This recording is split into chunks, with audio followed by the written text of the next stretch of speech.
estamos aqui para mais um vídeo do Segundo Sexo Também Fala. Faz algum tempo que eu não consigo gravar os vídeos. O ano passado, em março, eu e a minha esposa entramos com um processo de adoção de um grupo de irmãos e é um processo, enfim, que nos roubou bastante tempo. Paralelo a isso, eu faço doutorado, eu trabalho com comunicação, né, é a minha primeira formação, e eu faço uma formação em psicanálise, eu estou no segundo ano dessa formação, então eu não consegui segurar tudo, né, e ainda gravar os vídeos e tal, então eu fui tapando um pouco de furos e os vídeos foram ficando cada vez mais para trás.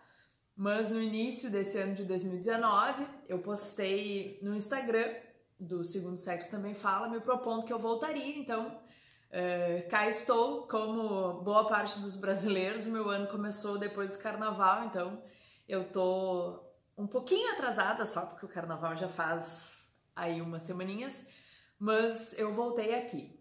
A ideia dos vídeos agora, o canal começou falando sobre gênero e sexualidade, relações de poder. Isso segue presente na minha vida, segue presente na minha militância e eu vou falar sobre isso aqui, mas a adoção e a formação em psicanálise me trouxeram outros recortes que eu gostaria de alguma forma de tratar eles aqui, porque eles também falam dessas relações de gênero, dessas relações sociais aí marcadas por relações de poder. O assunto desse vídeo, na verdade, foi...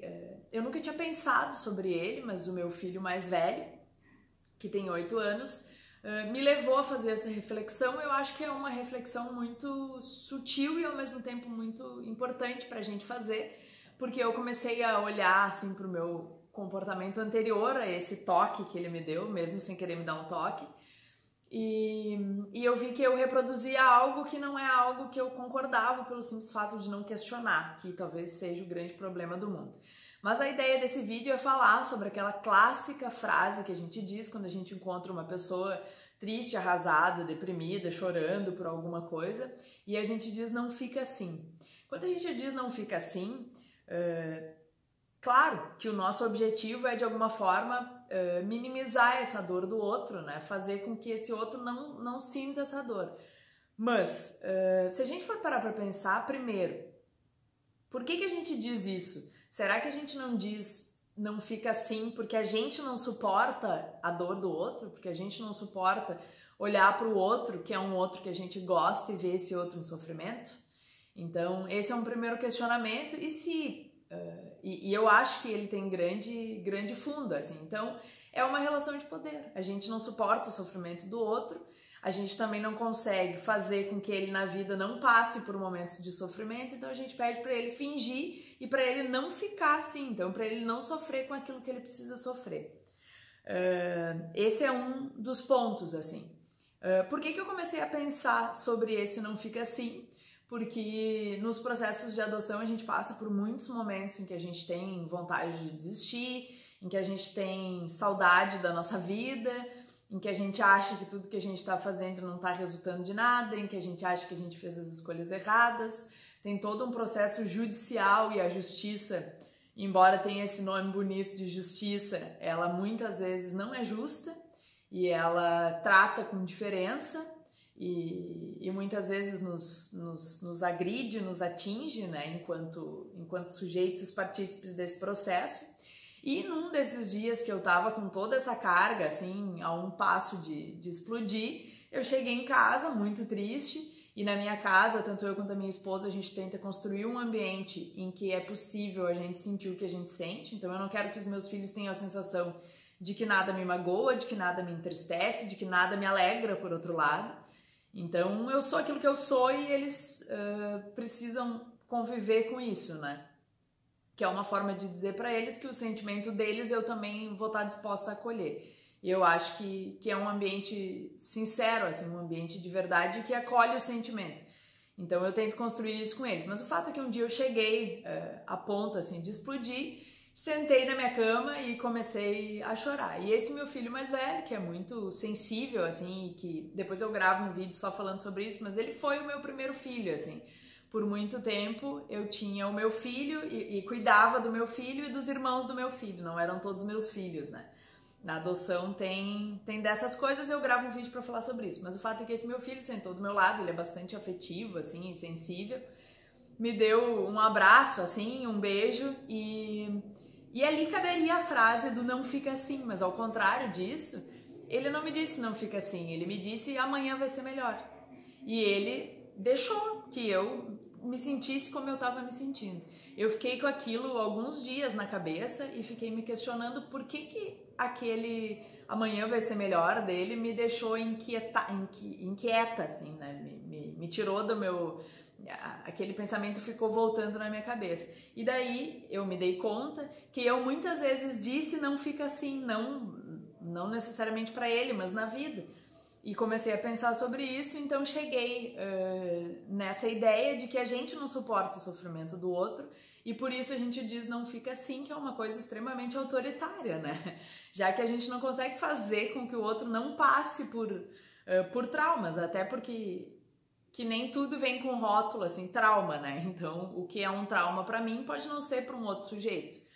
Então, esse é um ponto. Outro ponto é que quando a gente diz para um sujeito não sofrer, a gente está, se ele nos tem, assim, em conta, ele vai buscar esconder esse sofrimento e isso é uma porta para um sintoma, porque o sintoma é justamente um desejo não realizado. Então, se naquele momento eu preciso chorar, eu preciso botar as coisas para fora e eu não tô fazendo, isso vai virar um sintoma, se aquilo realmente foi um trauma relevante, assim, para mim, né?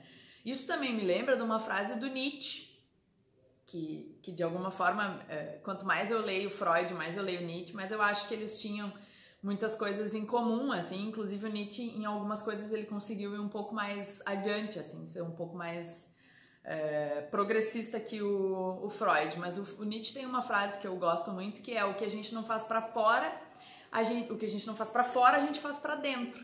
Então, de alguma forma, esse nosso não fica assim, que faz com que o sujeito tente controlar aquele sentimento, como que a gente controla alguma coisa? A gente abafa ela, a gente deixa ela dentro da gente, porque a gente não consegue simplesmente apagar algo, fingir que essa coisa não aconteceu, né? O fingir que não aconteceu não faz com que aquilo desapareça. Então isso, mais uma vez, né, essa frase do Nietzsche vai falar sobre o sintoma. Ainda, é difícil, claro, para a gente ter essa ideia de suportar o sofrimento do outro, principalmente quando a gente se vê mãe, né? E que a gente acha que é o nosso dever, enquanto mãe, prever as ciladas que esse filho vai enfrentar e fazer com que ele não passe por isso.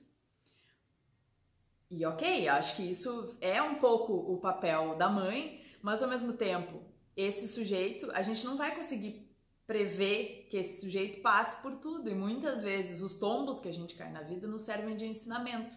E o sofrimento faz parte do ensinamento, porque é quando a gente põe o dedo, sei lá, no fogo e a gente queima o dedo, é que a gente sente dor e daí vem o ensinamento. Inclusive, se a gente for olhar para nossa espécie, tem umas quantas pesquisas que trazem isso, assim, de pesquisas científicas e biológicas. Muitas das coisas que hoje a gente sabe que são perigosas são porque em outros momentos da nossa existência enquanto espécie, os nossos ancestrais passaram por essas coisas e a gente vem acumulando esse conhecimento, mesmo que a gente não tenha eles esclarecido dentro da nossa cabeça. A gente não tem consciência de tudo, justamente por isso que se fala lá na teoria do Freud do inconsciente. Mas o fato é que essa conversa com meu filho e as orientações dele, toda essa ideia que eu construí aqui, me fizeram pensar mais uma vez de como as relações de poder se dão, né, na nossa sociedade e como elas estão guardadas em coisas muito simples e pequenas e cotidianas e ao mesmo tempo disfarçadas de outras coisas, porque no caso do não fica assim, a gente tem a intenção de consolar, só que a gente só se dá conta de que isso é uma relação de poder quando a gente se dá conta do porquê a gente quer por que que a gente quer consolar esse sujeito, por que que a dor dele incomoda. E incomoda quem? A mim. Então é uma relação de poder. Então nesse vídeo era isso. Eu espero que vocês gostem. Por favor, comentem, curtam, compartilhem. Desculpa pelo abandono, né? Esse abandono parcial, porque eu estou de volta e dentro do possível nesse período eu tentei postar algumas coisas. Eu espero agora conseguir dar uma periodicidade de novo, de semanal ou quinzenal para o canal. E eu aguardo sugestões de vocês, de temas que vocês gostariam que eu tratasse aqui, de temas relacionados aí às coisas que eu pesquiso e posso de alguma forma construir alguns pensamentos sobre. Então, até a próxima!